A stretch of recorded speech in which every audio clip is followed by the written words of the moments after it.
And I'm clear that the UK is ready to put boots on the ground and planes in the air to support a deal, working together with our allies, because that is the only way that peace will last. What a beautiful accent. I would have been president 20 years ago if I had that accent. Thank you very much. Prime Minister of the United Kingdom.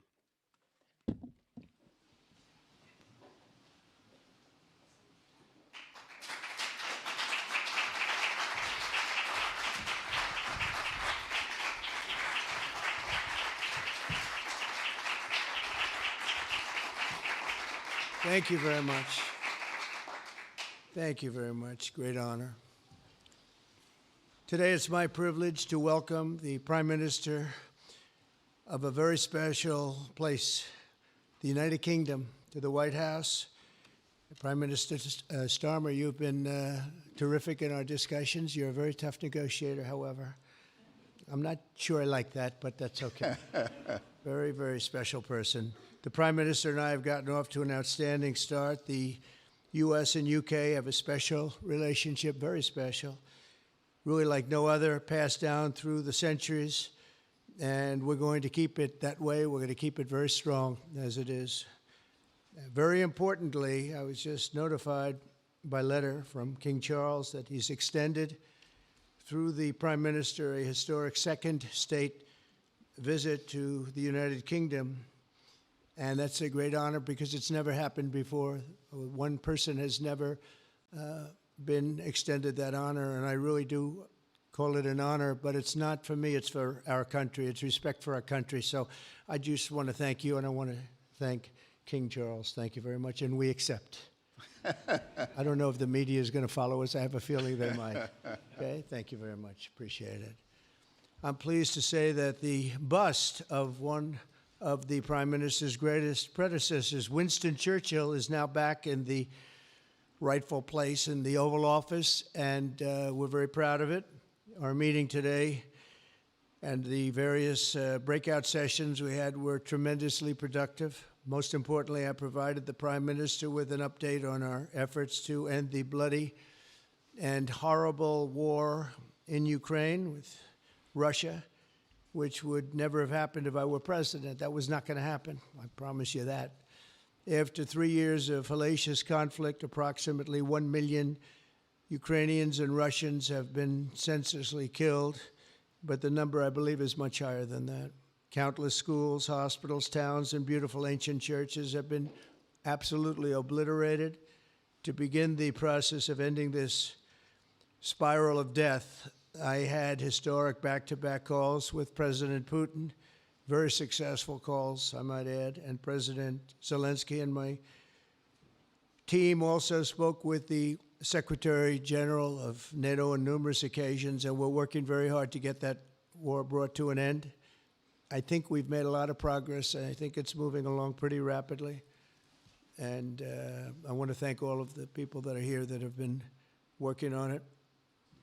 And we'll let you know what happens. It'll either be fairly soon or it won't be at all. In addition, this week I met with President Macron of France, as you know, and held talks with members of the G7. Tomorrow, the progress toward peace will continue when President Zelensky visits the White House. He'll be here tomorrow in the early part of the day, and we'll be signing a historic agreement that will make the United States a major partner in developing Ukraine's minerals and rare earths and oil and gases, and we have a great understanding. I think it's going to be great for Ukraine. We're going to be at the site, and we'll be digging. We'll be digging. Dig we must. A big utility in New York, Con Edison, they used to have a sign, dig we must, and we will be digging. But much of the European aid to Ukraine has been sent in the form of loans for which they expect to be paid back, and we didn't have that honor under the Biden administration. He sent money, or just sent it, money after money after money, and never had any knowledge of ever seeing it back. Maybe $300 to $350 billion, but under the breakthrough agreement, very unusual, which everyone said was difficult to get, but it's really very good for Ukraine and very good for us. The American taxpayers will now effectively be reimbursed for the money and hundreds of billions of dollars poured into helping Ukraine defend itself, which by and of itself is a very worthy thing to do. We've paid far more than any other country, and with most of our support, it's been paid in military, the finest weapons anywhere in the world. This includes vast amounts of military hardware, ammunition, and various other things that we now have to start rebuilding our own stockpiles. Additionally, the minerals agreement will provide the basis for a more sustainable future relationship between the United States and Ukraine, and thus stimulate the long-term prosperity that will help the Ukrainians rebuild their country. It's been demolished. And the ruined infrastructure. The infrastructure, as you know, is in very bad shape. In just over 1 month, our administration has already achieved more progress toward peace than years in the other administration where they did nothing toward peace. They didn't understand what was happening. Our approach is basically common sense. As I said, so many of the things that we do are based on common sense. If you want peace, you have to talk, both sides. As I discussed with Prime Minister Starmer, the next step we're making is toward a very achievable ceasefire. We hope that that can happen quickly because thousands of young people, in this case, we're not talking about Americans, we're talking about Ukrainians and Russians are being killed every week, thousands. And it's a rough battlefield. It's a flat piece of land, and the bullet only stops when it hits somebody. And this week, I saw the reports, and it's I don't even want to say what they are, but thousands of people, young, vibrant people died. And we want to stop that. Senseless. Should have never happened. This will lay the groundwork for a long-term peace agreement that will return stability to Eastern Europe and hopefully ensure that such a terrible war will never happen on European soil or, for that matter, anywhere again. It's a horrible thing that's going on.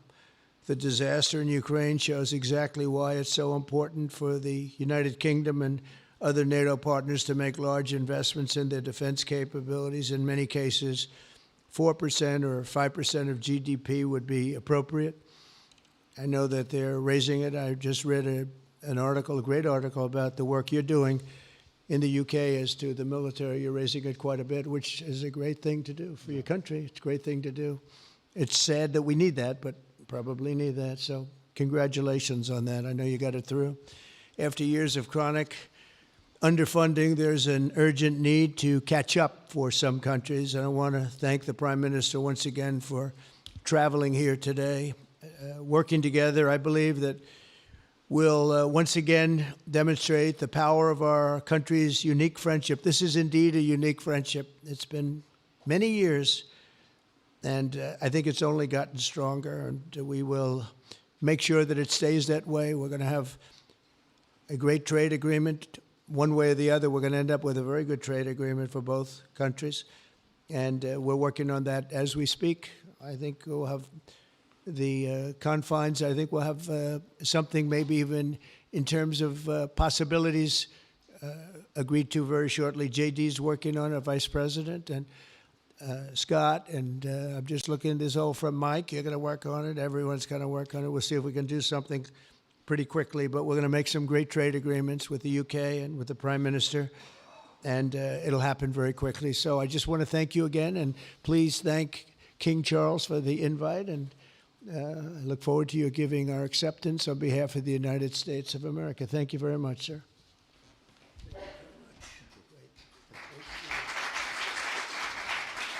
Thank you. Well, thank you very much, Mr. President. Thank you for your hospitality. Thank you for your leadership. This has been a very good and very productive visit. And with your family roots in Scotland and your close bond with His Majesty the King, it's good to know that the United Kingdom has a true friend in the Oval Office. And it was so good to see the bust of Winston Churchill back in its rightful place just a moment ago. But look, in a moment of real danger around the world, this relationship matters more than ever. We remain each other's first partner in defence, ready to come to the other's aid, to counter threats wherever and whenever they may arise. No two militaries are more intertwined than ours. No two countries have done more together to keep people safe. And in a few weeks, we mark VE Day, the 80th anniversary of victory in Europe. Britain and America fought side by side to make that happen. One of the greatest moments in our history. We stand side by side still today, and we're focused now on bringing an enduring end to the barbaric war in Ukraine. Mr. President, I welcome your deep and personal commitment to bring peace and to stop the killing. You've created a moment of tremendous opportunity to reach a historic peace deal, a deal that I think would be celebrated in Ukraine and around the world. That is the prize. But we have to get it right. There's a famous slogan in the United Kingdom from after the Second World War. That is that we have to win the peace. And that's what we must do now. Because it can't be peace that rewards the aggressor or that gives encouragement to regimes like Iran. We agree history must be on the side of the peacemaker, not the invader. So the stakes, they couldn't be higher. And we're determined to work together to deliver a good deal. We've discussed a plan today to reach a peace that is tough and fair, that Ukraine will help shape, that's backed by strength, to stop Putin coming back for more. I'm working closely with other European leaders on this, and I'm clear that the UK is ready to put boots on the ground and planes in the air to support a deal, working together with our allies, because that is the only way that peace will last. Mr. President, in this new era, you're also right that Europe must step up. And let me tell you now, I see the growing threats we face, and so the UK is all in. This year we'll be giving more military aid to Ukraine than ever, and just this week I've set out how we're shouldering more of the security burden.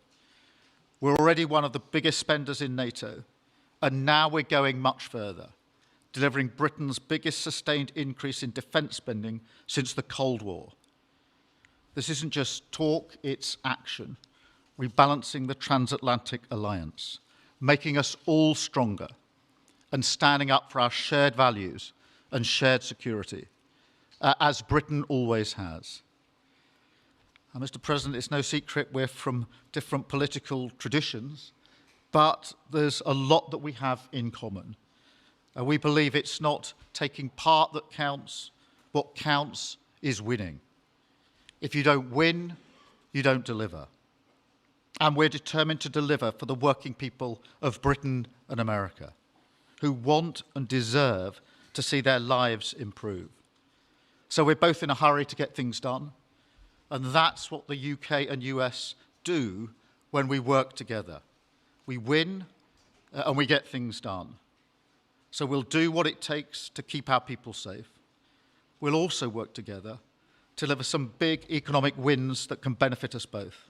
We have a $1.5 trillion invested in each other's economies, creating over 2.5 million jobs across both economies. Our trading relationship is not just strong, it's fair, balanced, and reciprocal.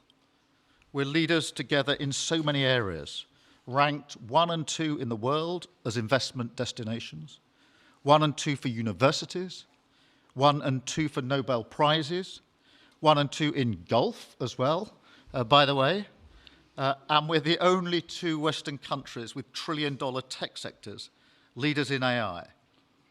And look, we take a similar approach on this issue. Instead of over-regulating these new technologies, we're seizing the opportunities that they offer. So we've decided today to go further, to begin work on a new economic deal with advanced technology at its core. Look, our 2 nations together shaped the great technological innovations of the last century. We have a chance now to do the same for the 21st century. I mean, artificial intelligence could cure cancer. That could be a moonshot for our age. And that's how we'll keep delivering for our people. There are so many opportunities. Keep our nation strong and fulfill the promise of greatness that has always defined this relationship. Finally, to underline the importance of this bond. It was my privilege and honour to bring a letter with me today from His Majesty the King, not only sending his best wishes, but also inviting the President and the First Lady to make a state visit to the United Kingdom, an unprecedented second state visit. This has never happened before. It's so incredible, it will be historic. And I'm delighted that I can go back to His Majesty the King and tell him that President Trump has accepted the invitation. So thank you. Our teams will now work together to set a date, and we look forward to welcome you in the United Kingdom. Thank you once again. Thank you very much. What a beautiful accent. I would have been president 20 years ago if I had that accent. Thank you very much. Okay, let's see here. Go ahead, please. Thank you, Mr. President. Earlier today, you told me that you believe that foreign countries pay tariffs, but Americans who are concerned about higher prices believe, as most people do, that they're paid by consumers and importers when they import things into this country. Can you explain how you came to this belief that foreign governments are paying tariffs? And for the Prime Minister, did you discuss with President Trump his repeated statements of desire to annex Canada?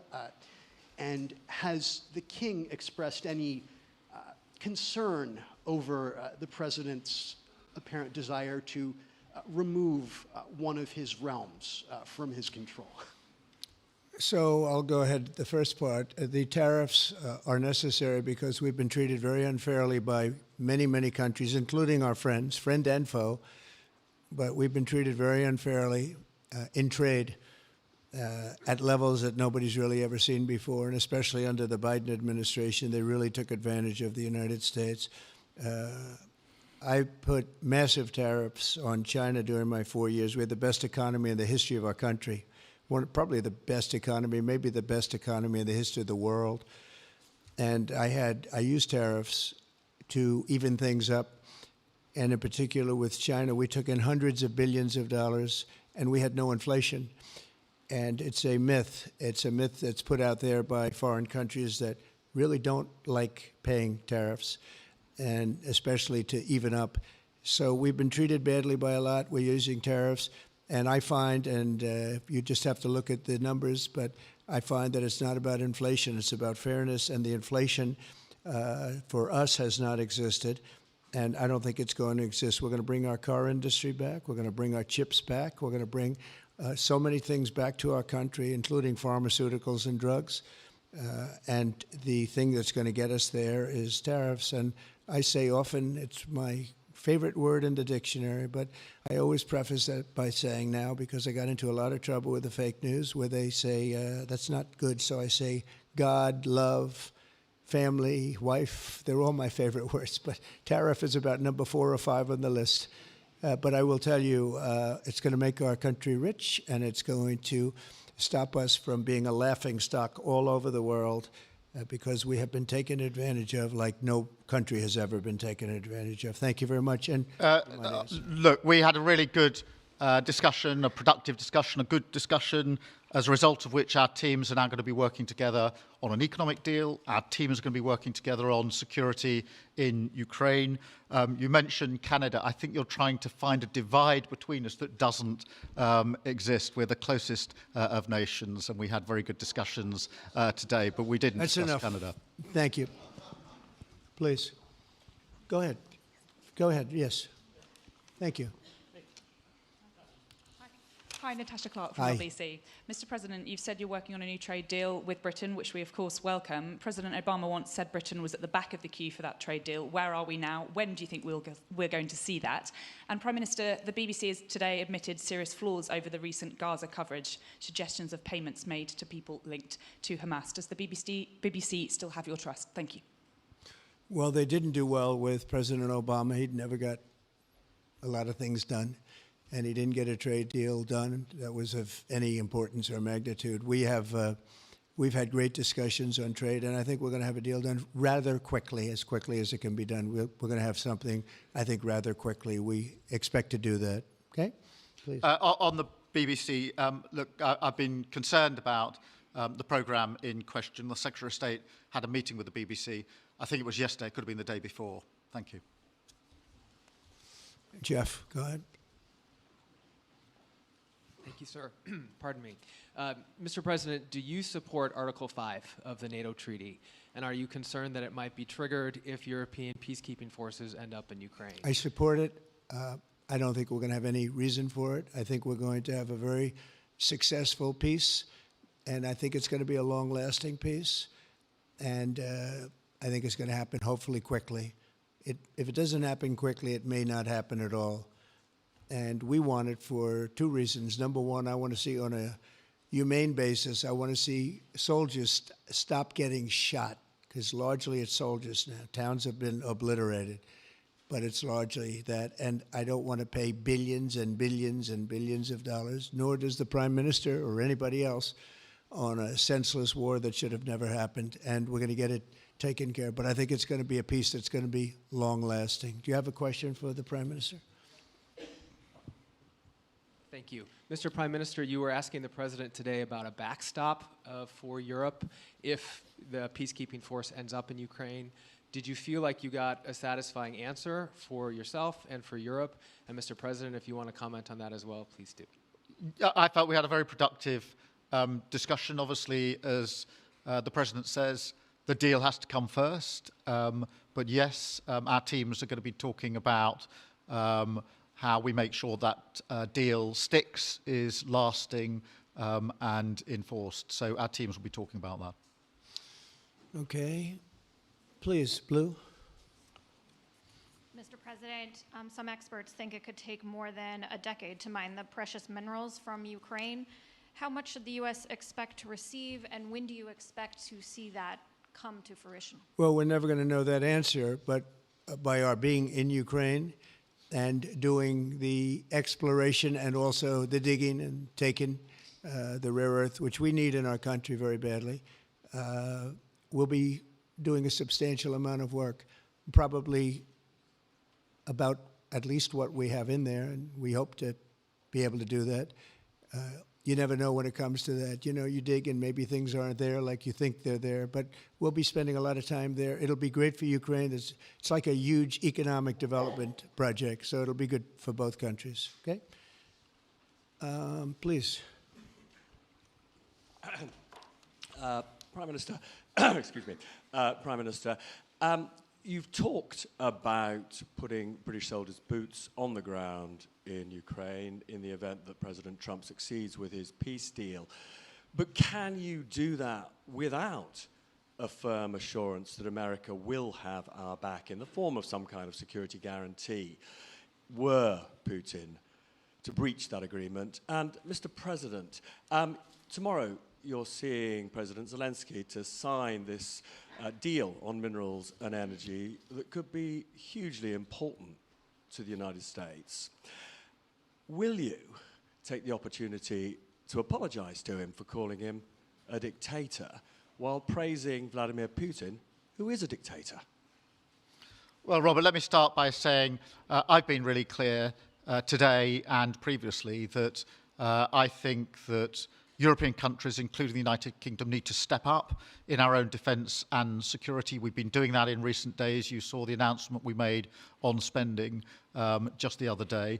In addition to that, I've made it clear that the United Kingdom will play its full part in ensuring that if there's a deal, and we hope there is a deal in Ukraine, that is a lasting deal that sticks. And we're obviously working with other European countries on that, France and NATO in particular. But I think I'm hosting 18 countries on Sunday to further our discussions. You heard from the President this morning that, you know, as historically has always been the case, we have each other's backs. And today we've been talking about the deal how that will be a lasting deal.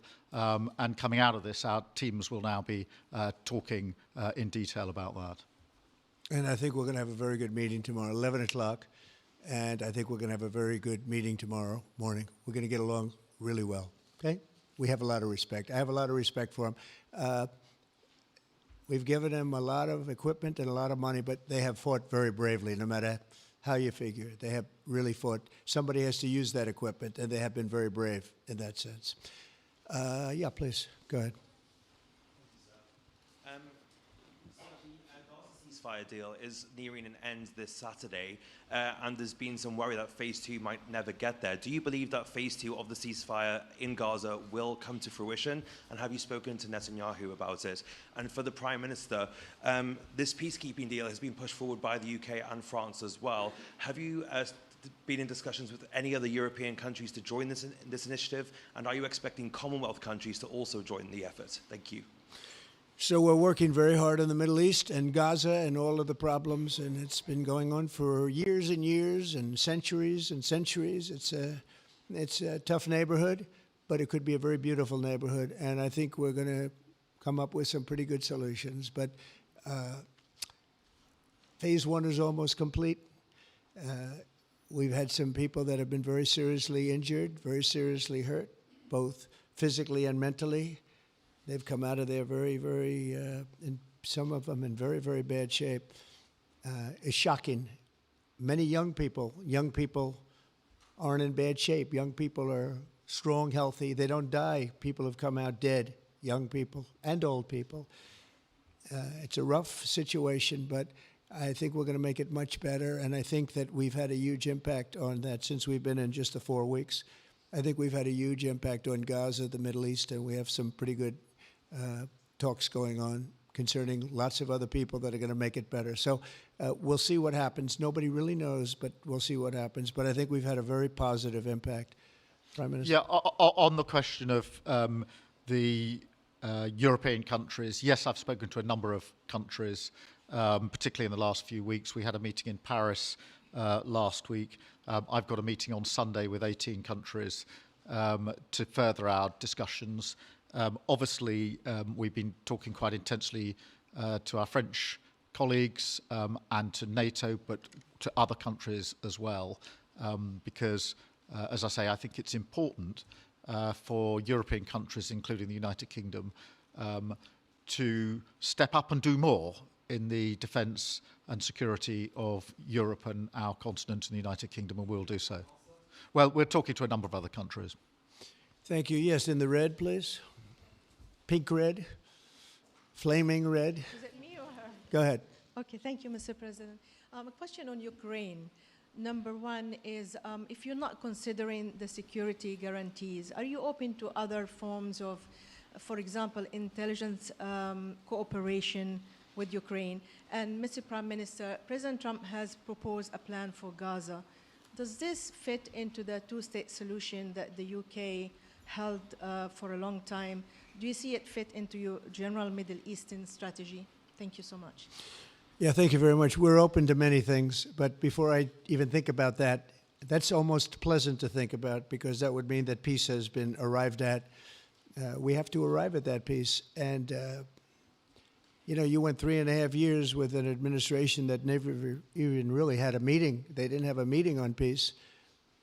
And there was no prospect of peace. I think, frankly, Russia wanted to go through the whole long deal. I don't think they do anymore. I don't think they do. We had a very big impact on that whole situation.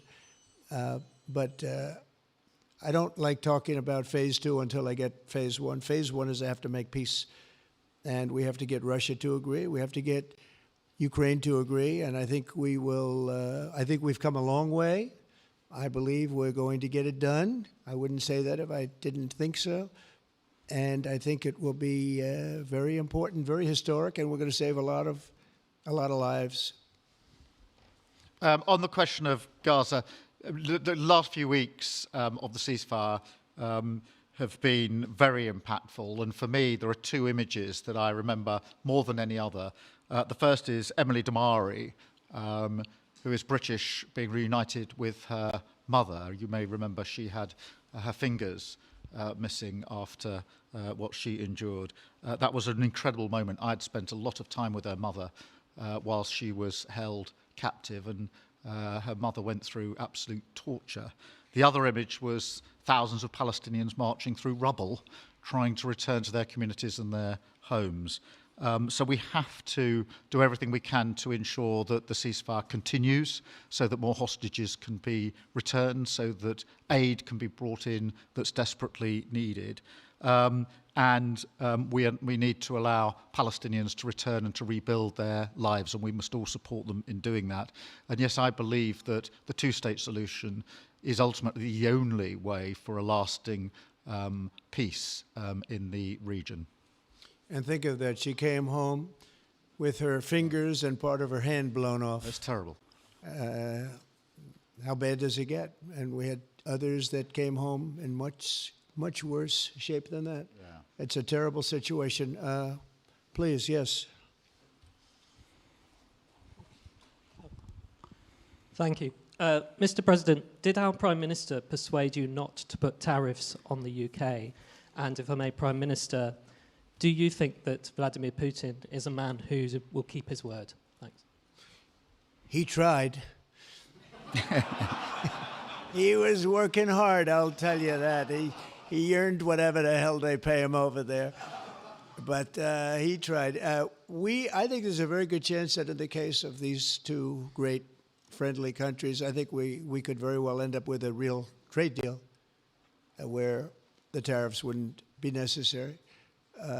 We'll see. But he earned whatever they pay him. He earned today. He was working hard at lunch, and I'm very receptive to it. I think in all fairness, in all seriousness, I think we have a very good chance at arriving at a very good deal. JD and Scott and Howard, all the people are working on it, and I think we have a good chance at arriving at a deal that could be terrific, really terrific for both countries. Okay? Thank you. On the second part of the question, I think my views on Putin are pretty well rehearsed and pretty well known. My concern is that if there's a deal, and I hope there is a deal, that it must be a lasting deal, that it's not a temporary measure. And that is why I think it's really important that Putin knows that this deal, a historic deal, which I very much hope comes about, is there, and it's a lasting deal, and that we're able to deal with any inclination he has to go again or go further. I think we'll have two deals. I think we'll have a deal on ending the war, and I think we're going to end up with a great trade deal with you. And it's an honor to be with you, and I want to thank everybody very much. Thank you very much. Thank you.